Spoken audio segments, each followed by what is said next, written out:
completely fascinated me, because like, how do you even do that technically? And so this is a whole field where you can actually link microbial metabolisms based on these types of different isotope signatures to the rock record. Another way to do that is to actually link molecules that are actually deposited by the microbe in the rock record, to actually go in and pull up these molecules that are preserved and link them to a microbe. And this is the area of research that we work on, okay? And so this is known as lipid biomarkers. The biomarker idea is pretty straightforward. You have organisms living in some ancient environment that are producing molecules such as these. The organisms die, settle into the sediment. That process of that sediment being converted from a sediment into a rock, lissification, diagenesis, results in basically you lose all of the microbe, right? Most of the DNA, RNA, protein, all of that gets degraded. But there are molecule structures such as these that are actually pretty well preserved. As you can see, you lose some of the hydroxylation, some of the other additions, but the basic structure is well preserved. And then what geochemists, like my postdoc advisor Roger Summons, do is they can go into these rocks and they'll extract them from these rocks and they detect them by mass spec. Okay? And then dependent on the environment that they find them in, dependent on the microbes that make these molecules today and the age of the rock, they can make certain interpretations. They can determine potentially what phylogenetic groups were present there at the time of deposition. They can determine different types of metabolisms, perhaps, by looking at the microbes today that make those molecules, and maybe even get at environmental conditions, right? What were the environmental conditions at the time of deposition based on the types of microbes that were there, okay? So there's a lot of steps to this process, and each one of these steps is a field of its own. There are people that study just how these types of molecules are preserved, the taphonomy of them being degraded into what is actually found in the rock record. There are people that dig them out of the rocks, and then there's me, where I just work over here. I work in modern organisms, and I try to understand what organisms are making these molecules with the hope of aiding and helping geologists that are finding them in the rocks better improve their interpretations, make more robust interpretations of what those molecules are telling them. Okay, so how exactly do we do this? So we kind of developed a scheme for how we can do this. Typically, we'll find a molecule that we're interested in studying, and then we'll look for an organism that can produce it, and if its genome is not sequenced, we sequence it, right? So we get the genome of this organism. Once we know that, we go to look to see, do we know how these molecules are made? Do we know the proteins that are involved in the process of generating these different lipids? If they're not, then we figure it out. What is the biosynthetic pathway? Because once we know the genes and the proteins that are encoded by those genes, there's a lot of different questions we can answer. We can look at the biochemistry, at the isotope fractionation of the molecules that are being made. Do all microbes that have these, do they generate these, these different isotope signatures in these lipids the same way, or are they potentially different if we have different proteins involved in these processes in different types of microbes?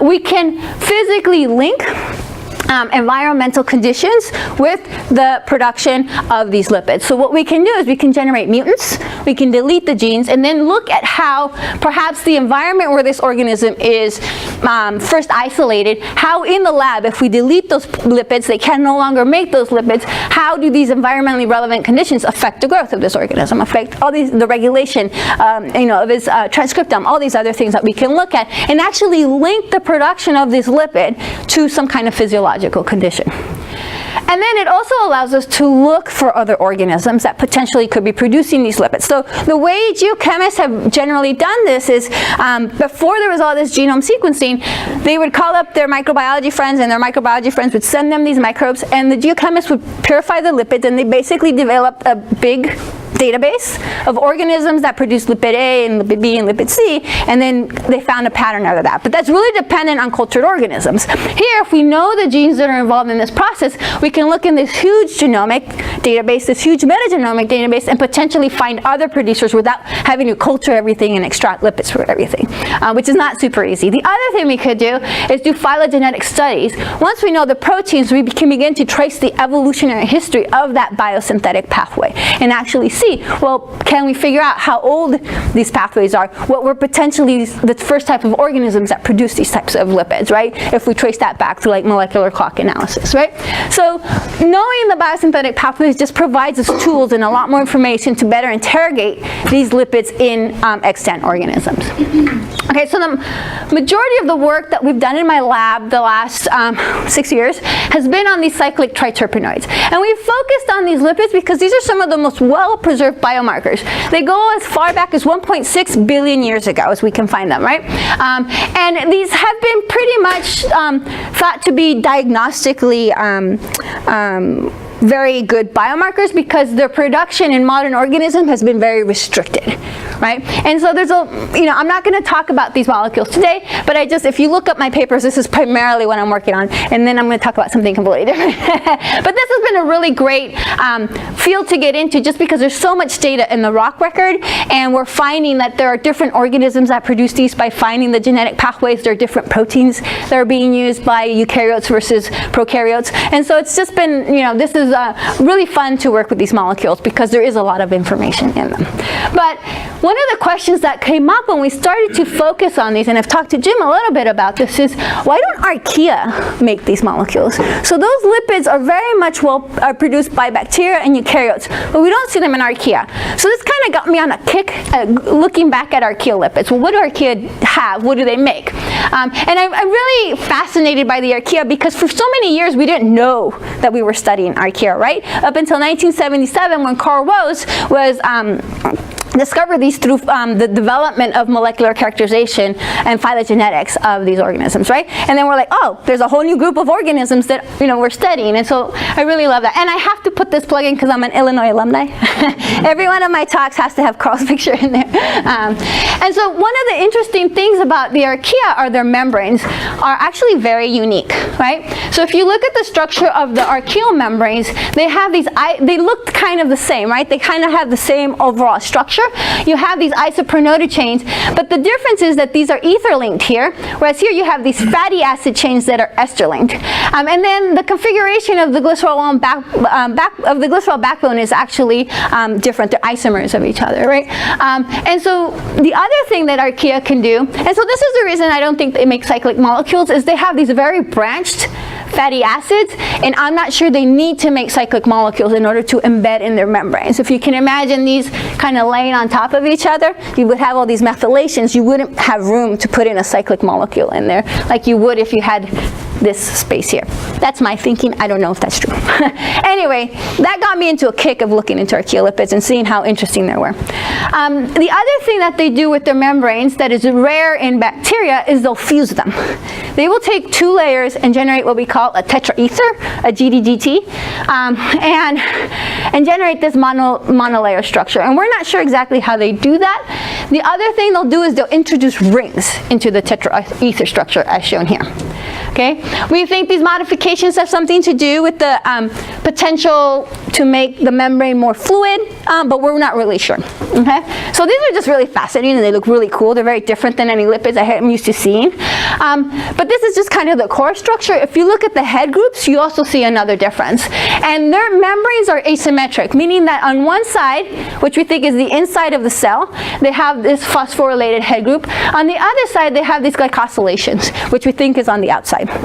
And these are really interesting and different. And then we noticed that there was one type of specific head group modification that's supposedly on the outside of the cell, where they take this glucose molecule and make it into this what we call calditol, right? It's this 5-carbon ring. And this was interesting because this was actually very specific to a few Cren Archaeota species. Again, they had found this by doing lipid culture analyses, right? And so one thing that people would do is they would use this as a marker in modern sediments. These aren't preserved in the rocks, so they're not very good biomarkers. The middle part is, but not the outside. And they would say that these are specifically for these 3 types of species, right? And the other thing that when you read these papers in the introductions, they all say that the reason that these organisms produce calditol is because they provide a physiological advantage at low pH and or high temperature. Because these organisms are all isolated from these acidic hot springs, right? And so they grow between 70 to 85 degrees at a very low pH. And I think this is one of those things that keeps getting repeated in introductions and people think is true, but no one has actually experimentally shown that this is really advantageous under these conditions, right? And so we wanted to say, and the other thing is no one knew what the proteins were involved in making this. And so we thought, well, can we do lab work where we can actually physically, like experimentally link relevant environmental conditions to the necessity to produce this modification in the head group. And we wanted to do that by identifying the genes that are required to make this lipid and then deleting them. Could we potentially do that? And so we picked Sulfolobus acidocaldarius to work in this. And we picked this organism, one, because it makes the lipid we want. It has its genome sequenced, and there is a genetic system already established. So Ray had to just get the plasmids from a collaborator, and we had those in, and he got going, and he was able to set it up. It wasn't easy. I mean, he did it. I was like, sure, you can do it. I know he worked really hard to it. He wouldn't tell me how hard it was, but he got it to work. Okay. So how do we find this protein? So there's this lipid. I want to find the genes that make it. How do we do this? So the first thing I told Ray is you need to go to the literature. That's my first thing. What do we know about these? So there had been a couple of studies done doing labeling experiments. They had fed Sulfolobus labeled glucose and found that the calditol that ended up was labeled, meaning that this was coming from glucose. And so they did all these kinds of studies to try to propose a potential mechanism. They proposed that there was some calditol cyclase that took glucose to generate this calditol, and then there was a calditol transferase that added this molecule on here. There was one problem, is that in this mechanism, you have to lose this hydrogen here, but in their labeling, that hydrogen was retained.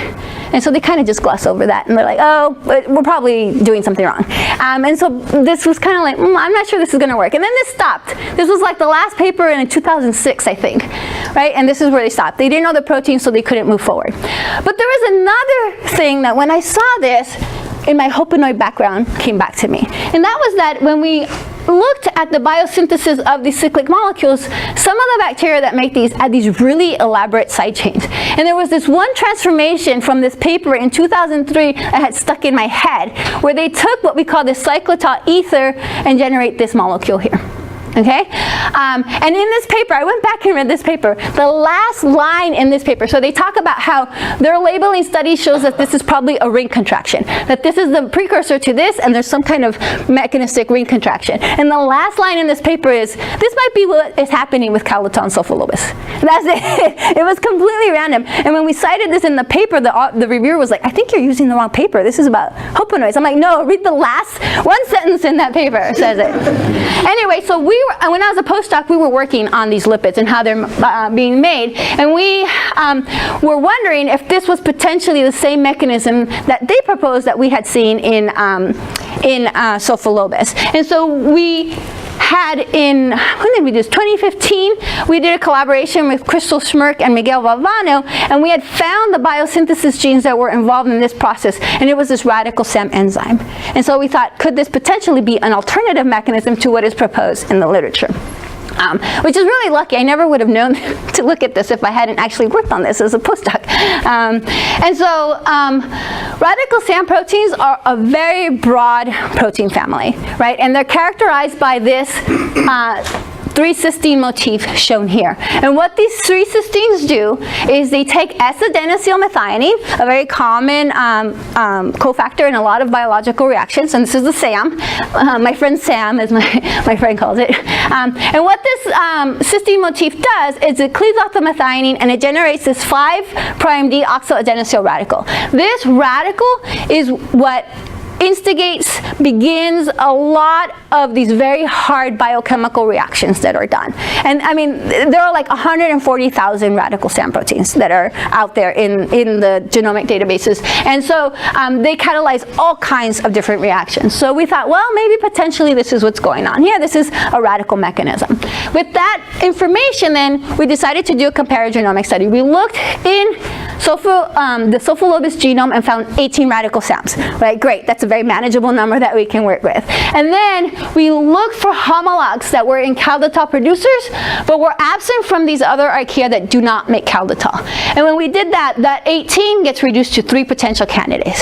So Ray went in and he deleted these, right? And so when we make the deletions, we next have to analyze the lipids. And we have to analyze the lipids for calditol very specifically. So what you do here, so this is the archaeolipid. Here's the core. It's the long molecule. I've cut it down so you guys can just focus on the head groups. Under normal conditions, in organisms that don't produce calditol, we do an acid hydrolysis and we generate this molecule here. We get this core. But if they have calditol, this is actually resistant to acid hydrolysis. And so in our conditions, you'll get the same core but with the calditol. So our wild type, you get 2 peaks. So that's what I'm showing you here. When we deleted one of those genes specifically, 1489, we only get this one. We completely lose the calditol being produced, right? And to verify that this gene is actually responsible for the loss of this, Ray went ahead and complemented his strain, and then he found that there was calditol. Okay? Now he generated mutants of the other 2 proteins, nothing happened to the lipids. So this is clearly the enzyme that we needed to make calditol, and we were right, there is a radical SAM mechanism that's involved and that this mechanism is not correct, right? So this was super exciting because now we have the gene that we were looking for, and there's some experiments that we can do. The first experiment we do was, okay, this is specifically used as a marker for these types of organisms. If we look in the genomes, are there other organisms that could potentially produce calditol that we missed, that we didn't characterize? So what I'm going to show you is a tree, right? So there's going to be a big tree, just to warn you. And I'm going to walk you to that tree, so don't get too overwhelmed. Okay, so basically we searched all of the isolates in the JGI IMG database, Archaea isolates, so there's about 1,800 of them. And what I'm showing you here in the different colors, in red are isolate genome sequences. These are genome sequences from an organism that we actually have it in a tube growing. Okay? In black are metagenome sequences. These are sequences from an environmental sample, right? They went and they just sequenced the dirt, and then that's what they pulled out, all these proteins, right? So that's what we find. And then in blue are what we call MAGs and SAGs, metagenome acquired genomes and single-cell acquired genomes. And these are, the single-cell acquired genome is when they pull out one cell from the environment and sequence its genome. They're typically incomplete, but there's enough to pull out the proteins that we're looking for. The metagenome acquired genomes is when the wonderful scientists at JGI take all of this metagenome data and they try to bin it. And they try to say, these contexts belong to one organism, and we name this organism A. So that's what they are. So even though they have a name, like these guys, there actually is not an organism in a tube that we can go back and actually check for lipids, okay? So knowing that, the first question is, what isolate organisms do we find? So the majority of organisms that we find that are isolated are from this group here and represent only these 3 species that we have seen in the literature. Okay, we do have, surprisingly, up here, a Uri-Archaeota. So this was thought to be restricted to Crenarchaeota. But we have this one Uri-Archaeota that has actually, 2 of them that have actually been isolated. Now what's interesting, in 2008, this paper came out where they looked at the lipids, and here they did not find any calditol produced in this organism, right? And so we thought, oh, well, maybe then the cutoff, this isn't really the right protein, and the cutoff is right here. But we contacted Anna Louise Reisenbach, had her send us a culture, and Chalet tested it, and sure enough, it does make calditol, right? So this paper was wrong. I talked to the authors about that paper, and they said, yeah, this is just when we started to analyze GDGs by LCMS. It was probably there, we didn't look for it, and we weren't expecting it, so they missed it. So again, this is the power of knowing the genes. You can potentially find sources that you didn't think were there, and we were able to confirm that this is the right one. Unfortunately, we did this right after the paper was accepted, so we couldn't put it in the paper. So this data is kind of floating out here, so hopefully maybe we'll write a note or something and get it in there. Okay, the other thing that comes out is that if you look at some of these MAGs, they come from really interesting environments. This one comes from permafrost. This one comes from this core Archaeota, from a hot spring. And then this one comes from a Mars Archaeota, another hot spring that was found. Again, these are not isolates, but they're metagenomes that have been bin into a single genome. And the thing we notice is that the pH of these, like the ones from these environments, are pretty low, right? And so we thought, okay, so maybe this has not something to do with temperature, because they're in the permafrost, but maybe something to do with pH and being able to tolerate fluctuations in pH. So we wanted to test this, and so we typically grow our organism at pH 3.5. And so what Ray did is he did a couple of growth curves, and he had them at pH 3.5. They grow fine, right? They look like the wild type. But when he switched the pH to really low, 1.6, the cell that is lacking calditol is not able to grow at all. But the complemented strain, the strain where we put the gene back in, grows perfectly fine. So this does seem to be in response to extreme pH, to a really big drop in pH, right? And we looked at the expression of these genes, of this gene under different pH conditions, and the expression level doesn't change, right? It's not like it responds to a change in pH by transcribing more calditol synthase gene and then eventually making more protein. It seems like it's constitutively expressed. So we think this organism evolved the ability to make calditol to be primed, to be able to be in its environment, and then when there's some kind of shift to pH, then that's when it's most needed, right? And so this is our model right now that we're in the process of trying to test. So you have under wild type conditions, you have calditol being made as well as these hexose groups. And at pH 3.5, our mutant doesn't make any calditol, but these hexose groups can withstand that low pH at 3.5. It's not until you shift them to 1.6 that you cleave off all the hexose groups, but the cell is still able to have these calditol head groups out there. And the mutant has nothing. And so the permeability of the membrane to protons is increased, which is going to result in imbalance in the cell and perhaps lysis and death, okay? And so this goes well with if you remember the extraction that I was talking about. When we extract these lipids, we do an acid hydrolysis, we can't get rid of the calditol. So it links pretty well with the chemistry, right? The physiology seems to agree with the chemistry that this is really a response to a pH and not necessarily a response to temperature. And so I really like this story because it really gets at this, can we link physiological conditions in the lab that are relevant to the organisms that we're fighting and to the different types of lipid production, right? We're in the process of trying to test that model. And so now I wanted to give you, how much time do I have? Good. A second story that we moved on looking at other lipids that are made by Archaea. And that is, we wanted to look at how it generates these monolayers and how it necessarily adds these rings. And the reason we wanted to focus on this from a geological standpoint, these are actually, the core is what is actually preserved in the rock record, not the head groups, right? So if we want to think deep in time, this is a much more relevant lipid to look at, right? And so these are primarily used as what we call paleo temperature proxies. So the idea is that these rings, the addition of rings is actually a response to increased temperature. And so that correlation bears out in environmental samples where people can look for the number of rings in the GDGTs, and those seem to correlate with increases in sea surface temperature. And so they developed this, what they call TEX86 proxy, that's based on these different GDGTs. And people have used this.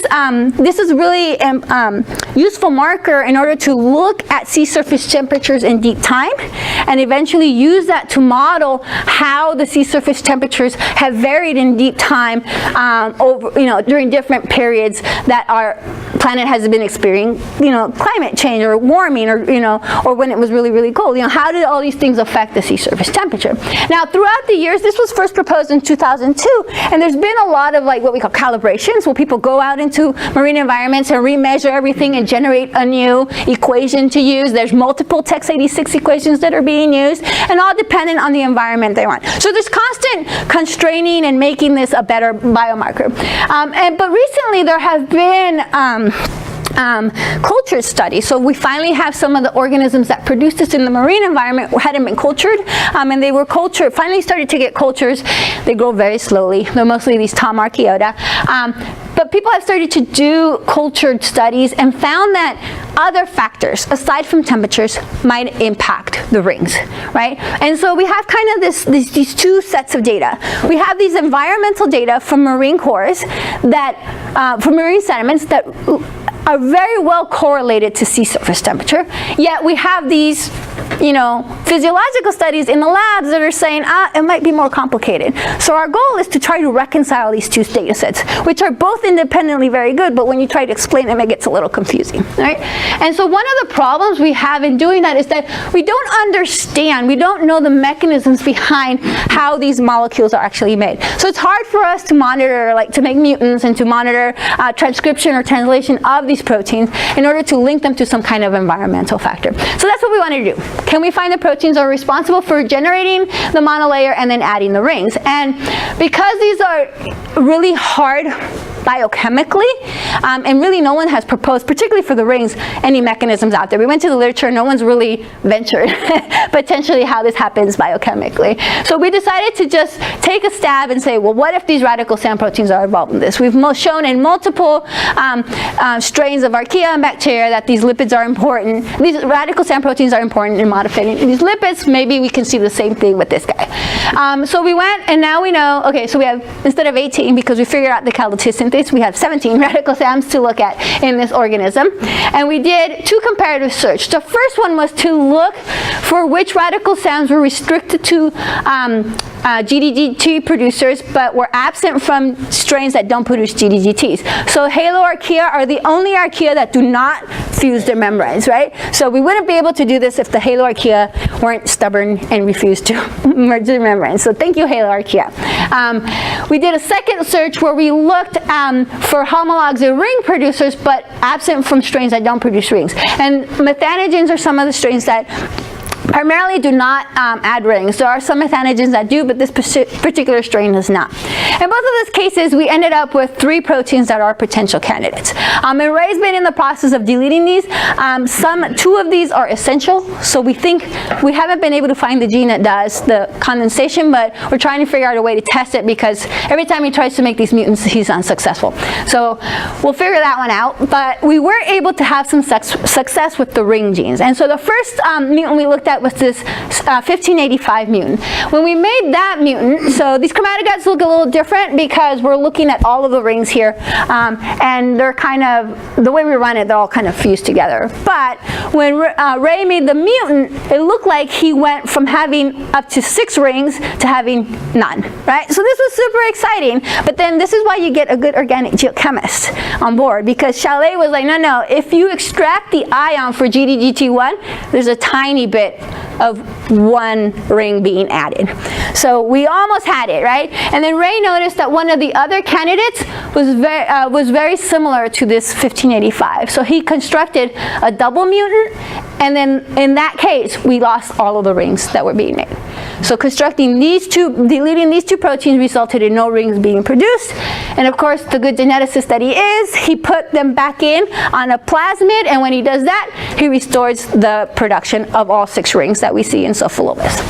Okay, very exciting. This was like the happiest day of his life. He was like jumping in the hallway when he got this to work. And this complementation, this strain is a little bit sick, and so it was hard to do that complementation. What's next? Okay, so our next question was, okay, we have 2 proteins. How are these proteins interacting, right? And we had 2 hypotheses about how these radical SAMs could be functioning. The first one, they are cyclases. They are proteins that are directly adding the rings. The alternative hypothesis is that they're accessory proteins. They're actually proteins that activate another protein that acts on the lipid, right? They're downstream of that, and knocking it out would also result in no proteins being produced. So how do we actually distinguish between these 2 hypotheses? So there's 2 ways you can do this, or we thought of 2 ways, there's probably multiple ways. One was to do in vitro assays. Take the protein out of the cell, put it in a tube, give it the lipid, and then see if it makes rings, right? If you have just the proteins there, then you know that they're adding the rings and there isn't another accessory. The problem is, this is really hard to do. Radical SAMs are very oxygen liable. We're not really great biochemists, and so we haven't gotten it to work. Sigma doesn't sell GDGT0, so we have to purify it from our strains, which takes a lot of work. So this it hasn't worked for us very well. But we were able to get expression in a methanogen. And so this is data that we just got. We collaborated with Bill Metcalf, who is my grad school advisor, and he's got genetics working in this organism, Methanocyanus pseudovorans, and it only makes GDGT0. We put in both genes, and then we get a little bit of 1 and 2. And the reason we think it's not making all 8 is because this is a mesophile. we're putting in thermophile proteins. It's going from one phyla to another phyla, so we're not really sure if the expression level is working. Nonetheless, if we add these two proteins, we get rings, and that's what we were looking for. So we think these two proteins together are all we need to really make the rings. Okay. So we also did a little bit of protein modeling to get some more insight into how these two proteins might be working. And so we generated a structure using another radical SAM as a scaffold. And one thing that Ray noticed is that there was these two glucose binding sites. And that got him thinking that these two glucose binding sites might actually be sites that bind the head groups, right? And so that this protein comes in and grabs this lipid and adds the rings, right? And when he looked at our second protein, 240, that he had to delete to get rid of that little bit of GDGT1 that was being made, he also saw these little glucose binding sites here. And what was really interesting is when he measured them, they were closer together in this second protein. And so Ray hypothesized that potentially the substrate for these two were different. And he hypothesized this because there was a study that had done modeling of the GDGT and what happens to the membrane when you add those rings. And what they found was when there's no rings, they're a certain length, but when you add up to 4 rings, you really compress the membrane, right? So because this is shorter together, we thought closer together, you had two different substrates. That this enzyme used this substrate and this enzyme used this substrate. Which if it's true, it means that these two proteins are adding different rings. So we have different rings, different proteins are needed for different rings, right? So this was really exciting to us, but we had to figure out a way to prove it, right? And so what Ray decided to do was to do single complementation of our double deletion mutant. And so what I've shown here is I've extracted all the GDGTs individually to give you a better idea of what these cells are making. So if you have a double mutant, you only make GDGT0. You add back that 240, the one with the shorter glucose binding site, and you get GDGT1 and a tiny bit of GDGT2. When you add 1585, you get up to GDGT4. And then when you add both proteins, you get the full panel that we would expect, okay? If our hypothesis is true, then we would expect that this GDGT1 and 2 produced here are different, right? That this one's gonna look like this with 2 rings on the C3 position, and this one's gonna look like this with the rings at the C7 position. And to prove this, we had Chalet do what we call a biphytane analysis. Basically, you have to cleave this and do this analysis on the GC mass spec. And you have standards for this, and so you can predict where the different rings are, right? And so when you look at the wild type, you get rings at the C7 position and then at the C3 position, right? And that makes up the GDGT6 that we see, right? So you're cleaving them. When he cleaved these in the 1585 mutant, he got biphytanes that only had rings at the C7 position. And when he cleaved that tiny little amount of GDGT1 that was being made by the 240, he got this one molecule, this GDGT1, very tiny amount, but it was enough for him to see that the ring is at the C3 position. So through this chemistry, he was actually able to confirm that this one protein is adding rings at the C3 position and this other protein at the C7 position. Okay, he then went on and looked in the genomes of some of these organisms and found that some of them had extra radical SAM. So his prediction is that you can guess where they're adding the rings based on the number of homologs they have in the genome. And he was super excited because this one Tom Archaea nitrosapomylase, which is very important for the TEX86 marker, makes this cyclohexane ring. And he only found 2 radical SAM homologs in this genome. And so we're hypothesizing that this other radical SAM that he found is potentially adding that 6th ring. And so this is really super exciting. We're in the process of trying to express these in our sulfolobus strain to see if these proteins are actually doing what he's predicting they're doing. But this has really significant implications for our paleotemperature proxies, right? Because these paleotemperature proxies are based on putting making a ratio of all the different structures with different rings. So this includes Archaea, and it includes these different GDGTs. But what I've shown you is that there are different enzymes for adding different rings.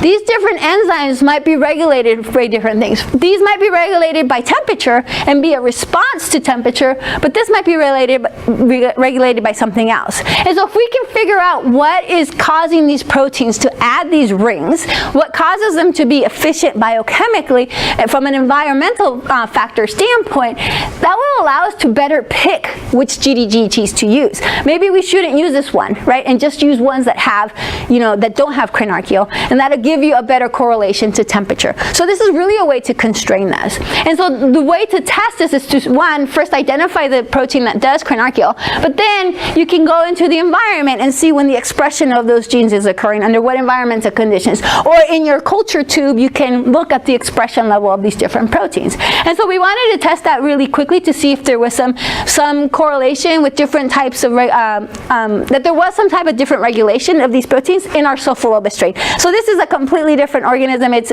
not relevant to the TEX86, but it'll give us some idea if there's some kind of different regulation to look at to pursue this idea. And it turns out, if you look at the number of transcript levels of the 1585, it's pretty high compared to the 240. So there is a different regulation in terms of adding these rings versus the rings at the C3 condition, right? So they're clearly regulated differently. But if you zoom in on this a little bit further, you notice that if you compare temperature, this actually goes down with temperature and this goes up. Right? So it might be that these different ring enzymes, or at least the transcription of these enzymes, is responding differently to different environmental factors. And so yes, this can have significant implications if we see a similar pattern for how these are potentially regulated. Now it's possible they're regulated at the protein level, right? And so we can pull these proteins out of the cell, hopefully, if we can get the biochemistry work, and look at how different environmental factors affect the actual biochemistry of the proteins actually adding the rings. And then start to make better correlations, better inferences from the different paleo temperature proxies that people are trying to develop. Okay, so where do we go from here? So we're trying the biochemical characterization. We need to verify the function of that Archaea radical SAM. We got the heterologous expression in methanogens. I haven't updated this since I got the data.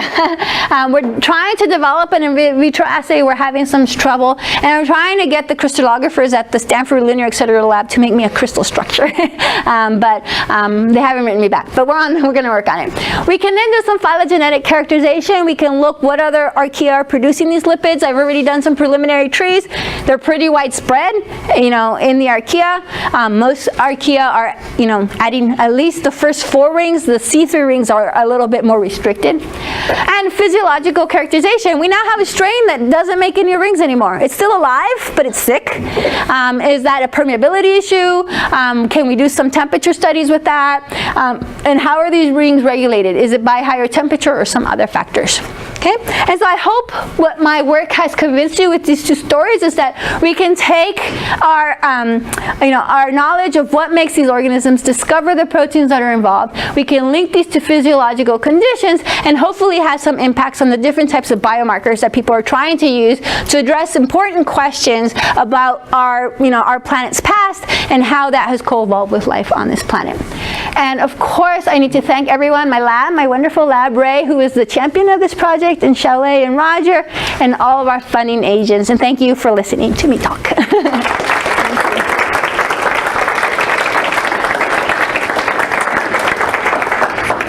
Thank you very much. Questions, especially from the students. Let's start off with some questions. Have you at all looked at localization of these lipids, if they're anywhere like at poles or something like that, and maybe that would be needing to function? Yeah, we haven't done that. I think people just pull them all out. I have to look if there would be some microscopy that was potentially done. It would be really cool if you see the ones with the rings at a certain point. I went to this bacterial cell surface conference, which was really great. Tons of microscopy. I went there and I talked about archaea surfaces. But I talked to them. I was like, your microscopy work is so great. And can we look at my organism? And they'll be like, no, this is a thermophile, it's acidophile, you're not touching my microscope with that thing. So I think there are technical difficulties with some of this imaging. But we have some mesophilic archaea that potentially produce these. So I think you just have to find the right kind of markers that potentially to look at.